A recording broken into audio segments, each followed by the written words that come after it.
The End of Reason. Hi, I'm Dave Arnott, the Christian Economist. I enjoy attending the Acton Institute in Grand Rapids, Michigan. They produce a lot of really good material at the intersection of faith, economics, and philosophy. But I have to admit, I get lost pretty quickly during a presentation that includes philosophy. If there's more than one citation from Immanuel Kant or Thomas Aquinas, I kind of lose interest. So it's with a great deal of humility that I delve into philosophy today. But be patient. There is some Christian economics in my musings in a few minutes here. When I commented to a trusted advisor that I was recording a podcast on the end of reason this week, his response was, "You're a little late." He's right. I am. We lost reason perhaps quite a long time ago. But here is this week's application. The Wall Street Journal editorial board on January 19 wrote, quote, "The pre-COVID U.S. economy was the strongest since the 1990s.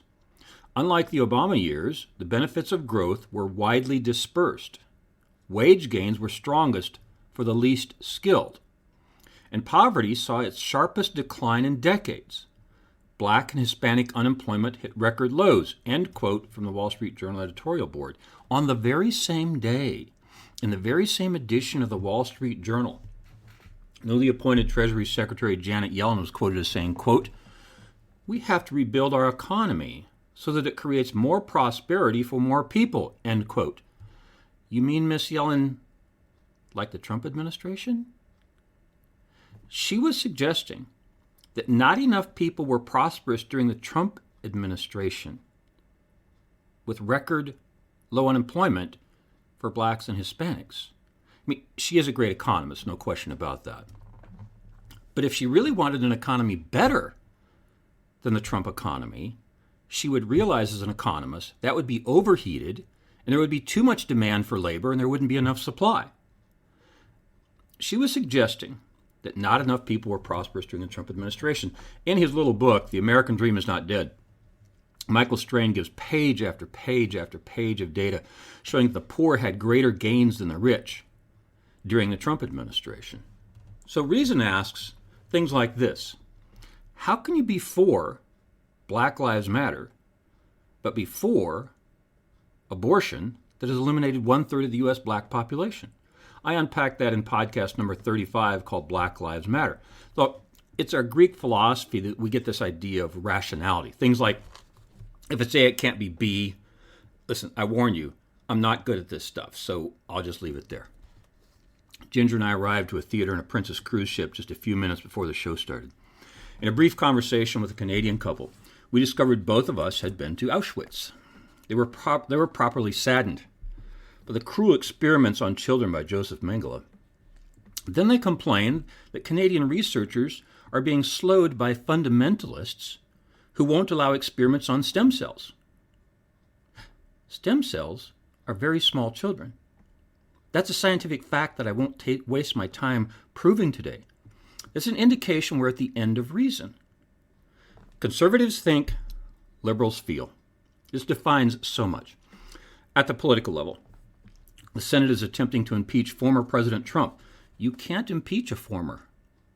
It's the end of reason. The Constitution clearly says the impeachment trial will be ruled over by the Chief Justice of the Supreme Court, but Chief Justice Roberts has refused to come. So they intend to use a senator who will act as judge and jury. We're at the end of reason. On the floor of the Senate, Harry Reid claimed that Mitt Romney did not pay tax for 10 years. Romney had paid lots of taxes in those 10 years. The documentation showed that Harry Reid purposely lied. Some years later, in an interview about the false claim, Reid said, "Well, Mitt wasn't elected, was he?" End quote. Made me think of a scene from The Commanding Heights. It's a book by Jurgen and Stanislav, and then it was made into a really good movie, 6-part movie. In that movie, a Russian economist is explaining how the major industries of Russia were passed from government ownership to the Russian oligarchs. In a great Russian accent, he says, "When the ends justify the means, you destroy the means." Let me say it again. When the ends justify the means, you destroy the means. Harry Reid had destroyed the means on the floor of the U.S. Senate. This is a sign of the end of reason. What about our Christian worldview? Well, Genesis 1:27 reads, "And God made man According to the image of God, he made him. Male and female, he made them. But in his first week in office, President Biden signed an executive order granting men who claim to be women to compete in women's athletics. In a Wall Street Journal article dated January 22, it's titled, "Joe Biden's First Day Began the End of Girls' Sports." The subtitle of the article is, "An executive order rigs competition by requiring that biological boys be allowed to compete against girls." The author of the article in the Wall Street Journal points out that 300 high school boys in the U.S. alone can run the 400 meters faster than the fastest U.S. woman. A student in my class last Monday could do it. Yeah, I give him the time. He said, I can do that. Olympic track and field coach Linda Blade's comment on the effect on women's sports was brief and laconic. Finished. Done. I would say the same about reason. When you let boys compete against girls, finished. Done. It denies the creational order. See, most of us believe that God created people, men and women. Joe Biden believes that humans determine who's men and women. I was having dinner with a group in Hanoi, Vietnam a few years ago, when a very committed Buddhist woman described a pilgrimage she had just completed. Then she shocked me by saying, I switched gods. The one I was praying to wasn't delivering, so I switched. Okay, among a list of the greatest events in human history, I found one that surprised me, but it shouldn't have. It said, Abraham discovering there was only one God. Think about that. We tend to overlook the significance of that event. Before Abraham, there were many gods, like now in Buddhism and the woman I talked to in Hanoi. In that environment, there is no need to argue for truth because there are many truths. How do you solve disagreements? The guy with the biggest gun is always right when you can't reason to a common truth. All this was predicted in a book called Right from Wrong, written by Josh McDowell in 1994. He explains that in a post-truth society of relativism, there are no longer discussions about who is right, because everyone is right. The 2018 Golden Globes event, Oprah Winfrey said, quote, "Speaking your truth is the most powerful tool we all have," end quote. Hold it. If everyone has their own truth, why would I listen to Oprah Winfrey's truth? Are you getting this? How can it be that how can what she said be true if it's only her truth? It's the end of reason. Look, you can have a multi-ethnic society, but you can't have a multicultural society because we need to agree on which side of the road we're going to drive. Muslims participate in honor killings. That's their truth, but it's against the U.S. law. According to Oprah Winfrey, shouldn't they be allowed to have their own truth? It's the end of reason. Briefly on Chinese wisdom. I attended a presentation on Chinese wisdom in Hong Kong.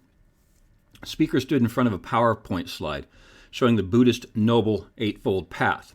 Right view, right intention, right speech, right action, right livelihood, right effort, right concentration, right mindfulness. Standing in front of this PowerPoint slide, he said emphatically, "There are no absolute rights and wrongs in Chinese wisdom." Hold it. There were 8 of them on the PowerPoint slide right behind him. It's one of the most culturally revealing intellectual experiences of my life. It caused me to write in my little book, Economics and the Christian Worldview, there are no rights in China because there's no right in China. The end of reason. Is there in the U.S.? John 8:32 reads, "Know the truth, and the truth will make you free." Do you notice I accented the words the? It assumes there's one. And in the Christian worldview, this is the assumption. Okay, economics. There's no free lunch. Sorry, it took a while to get to Christian economics. In podcast number 31, it was titled The Myth of Modern Monetary Theory. I explained how the idea is not rational. We all know that when you increase the supply of something, the value goes down. We're in the middle of a historical increase in the supply of U.S. dollars. The value will go down sometime. It hasn't yet. But the rules of economics did not change because Stephanie Kelton wrote a book called The Deficit Myth, subtitled Modern Monetary Theory and the Birth of the People's Economy. My dissertation studied U.S.-Russian joint ventures, and I've been to Russia 3 times and China twice. So my economic antenna start to quiver when I hear the word peoples, as in the People's Republic of China. Allegedly, the people own the country. Did you notice the word people's economy, the phrase people's economy, in a subtitle of Miss Kelton's book? Miss Kelton's claim that increasing the supply of money won't decrease its value is an indication we've reached the end of reason. Okay, what about the power of the elite? When there's no reason, a powerful elite runs the country. They want to impeach former President Trump to prevent him from running for president again. But hold it. If he's really such a terrible person, why would they be concerned about him getting elected? Oh, I see. It's not that they distrust Donald Trump. It's that they distrust the deplorable electorate who would vote for him. They don't trust you. In Federalist number 10, James Madison warns about the tyranny of the majority. The founders were concerned that if an elite group gained control, they would take away the rights of the minority. That's why the founders built in safeguards that protect the minority. Explain how those in power are now systematically removing those safeguards takes me too far off the Christian economics path, so I'll try to return to it. But before I do, I'll refer you to some supporting documentation that's included in the very good book called The Wisdom of Crowds by James Surowiecki. Also in my previous podcast, number 63 was called Democracy is Threatened. Number 62 was called The End of Fed Independence. Number 48 was called Small Government is Beautiful. Number 21 was called Economic Humanism. All right, biblical economic policy, just for 2 minutes, we got to go. In the book, Biblical Economic Policy, Sergei Saidamatov and I described 10 biblical commandments of economics. Let's see if we can apply some of those to the economy when we're at the end of reason. So, of the 10, one of ours is people should be free. Right? The intersection of Christianity and economics is freedom. God gives us freedom. We should have as much in our economic worlds as we can. But without absolutes, people are not free. Right? Our second one is work is good. But economists are trying to tell you that you can be rich without working. Unemployment benefits and stimulus payments are just two fiscal policies. In monetary policy, there's modern monetary theory that I just talked about. Number 3, of the 10 that apply to us today, Sergei and I found this one called Don't Steal. You may have noticed we borrowed that from Moses, right? Don't steal.